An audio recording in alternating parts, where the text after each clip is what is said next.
हाय।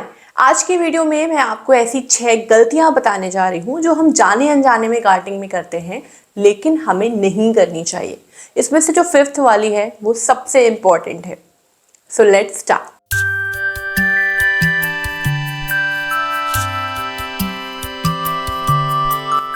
Mistake number 1, कुछ लोग अपने प्लांट्स की अच्छी हेल्थ के लिए बहुत कुछ करते हैं।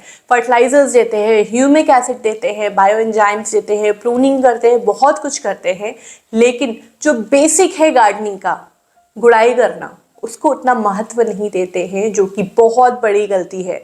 आप प्लांट्स को बिल्कुल फर्टिलाइजर दो, लेकिन उससे भी ज़्यादा इम्पॉर्टेंट है कि मिट्टी की गुड़ाई करो। बार बार मिट्टी की गुड़ाई करने से मिट्टी सॉफ्ट रहती है, न्यूट्रिएंट्स ऊपर नीचे शफल होते रहते हैं, मतलब अच्छे से मिट्टी में मिक्स रहते हैं, एरेशन अच्छा होता है और जड़ें बहुत मजबूत रहती है।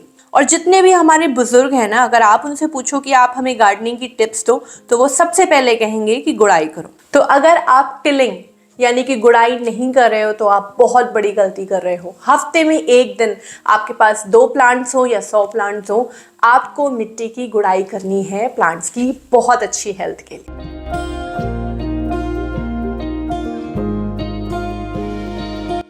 मिस्टेक नंबर 2, पेड़ों में कीड़े लगना बहुत ही नेचुरल, बहुत ही नॉर्मल है। कुछ मौसम ऐसे आते हैं जिनमें कीड़े लगते ही लगते हैं। मिली बग्स लगते हैं, एफिड्स लगते हैं, स्पाइडर माइट्स लगते हैं, चींटियां लगती हैं, और उनको दूर करने के लिए आपको कोई ना कोई सलूशन बताया जाता है। लेकिन बहुत से लोगों की शिकायत रहती है कि यही सलूशन इस्तेमाल करने के बाद उनके प्लांट से कीड़े नहीं गए हैं। ऐसा क्यों हो रहा है? ये वही सलूशन है जिसका इस्तेमाल करके बहुत सारे लोगों के पेड़ से कीड़े चले गए। तो आपके पेड़ से कीड़े क्यों नहीं जा रहे हैं? ये एक बहुत बड़ी मिस्टेक है। मिस्टेक क्या है? आप सलूशन तो सही इस्तेमाल कर रहे हो, लेकिन जो प्रोसेस है वो सही नहीं है। मैंने बहुत लोगों को देखा है कि वो ऊपर ऊपर स्प्रे करते हैं, और ऐसे कीड़े कभी नहीं जाएंगे, क्योंकि कीड़े मोस्टली नीचे के साइड होते हैं। ये बहुत बड़ी गलती है। इसकी वजह से हमारा पैसा, हमारा टाइम और हमारा प्लांट सब खराब हो जाते हैं। तो सबसे पहले तो जो अफेक्टेड प्लांट है उसकी एक एक कीड़े को हटाना है। आप अपने हिसाब से, आप चाहो तो ईयरबड ले लो, टिश्यू पेपर ले लो, कॉटन ले लो, कुछ भी ले लो, उससे आपको एक एक कीड़े को हटाना है।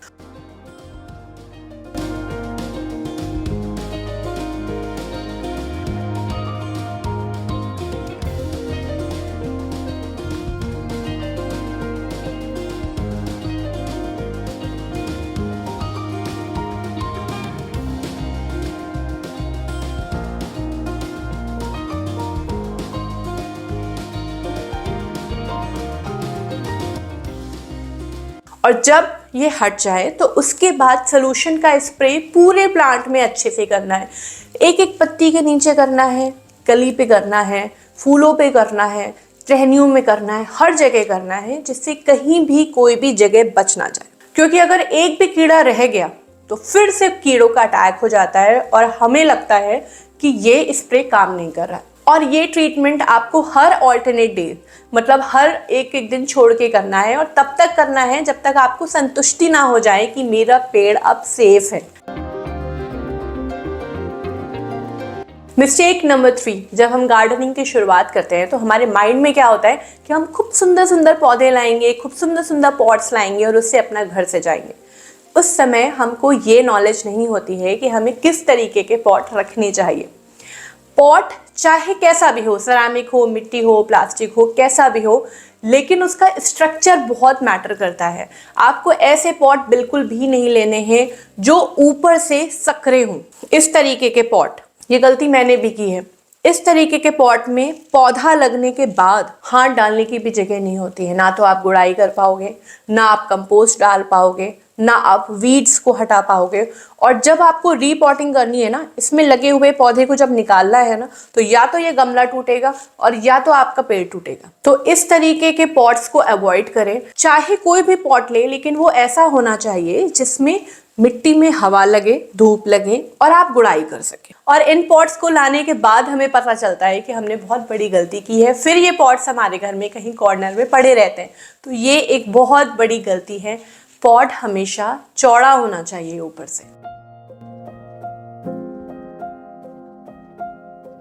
पॉइंट नंबर 4, जब हम घर में कंपोस्ट बनाते हैं, वो लीफ कंपोस्ट हो, किचन कंपोस्ट हो या काउडंग कंपोस्ट हो, तो इसको नेचुरली बनने में कम से कम 2 से 2.5 महीने लगते हैं, क्योंकि बैक्टीरिया और फंगस की प्रेजेंस में हमारा जितना भी मटेरियल है वो सड़ता है, उसके बाद वो धीरे धीरे डिकम्पोज होता है। लेकिन कुछ लोग इस प्रोसेस को इतना फास्ट कर रहे हैं कि आप कुछ डालो और 7 दिन में 10 दिन में खाद बन के तैयार हो रही है। ये एक बहुत बड़ी मिस्टेक है। जो नेचुरल प्रोसेस है उसको नेचुरली होने दीजिए।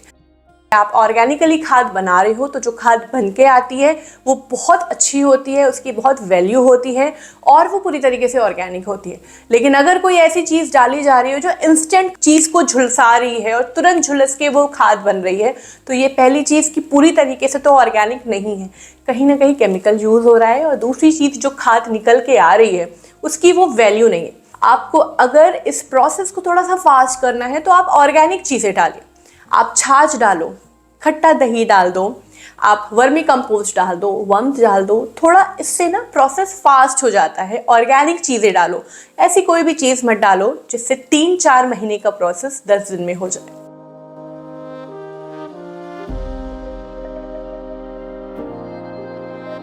मिस्टेक नंबर 5, हम नर्सरी से इतनी सुंदर सुंदर पौधे लाते हैं, गुलाब, गुड़हल, गेंदा, मोगरा, इतने सुंदर सुंदर फूल लाते हैं कि हम इनको घर में लाएंगे और घर में ये सुंदर लगेंगे।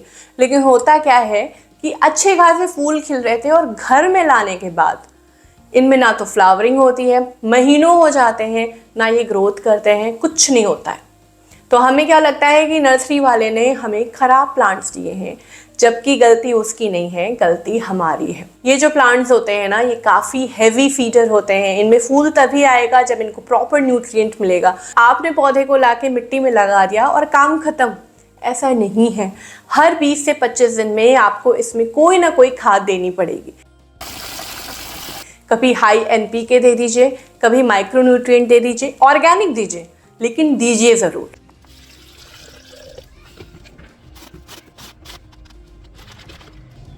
जब हम प्लांट्स अपने घर लेके आए हैं तो ये हमारी जिम्मेदारी है, ये पूरी तरीके से हम पे डिपेंडेंट हो गए हैं न्यूट्रिएंट्स के लिए।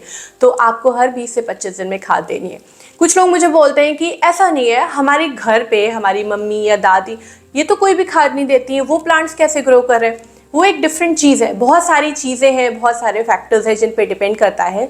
लेकिन अगर आपके प्लांट फ्लावरिंग नहीं कर रहे हैं, पहले फ्लावरिंग कर रहे थे, अब फ्लावरिंग नहीं कर रहे हैं, अब उनमें शाइन नहीं है, अब उनकी हेल्थ अच्छी नहीं है, तो आपकी जिम्मेदारी है कि आप उसको खाना दो, उसको पानी दो। कुछ तो कमी है जिस वजह से प्लांट ग्रो नहीं कर रहा है। तो जितने भी प्लांट्स हैं उनको हर 20 से 25 दिन में खाद देनी बहुत ज़रूरी है।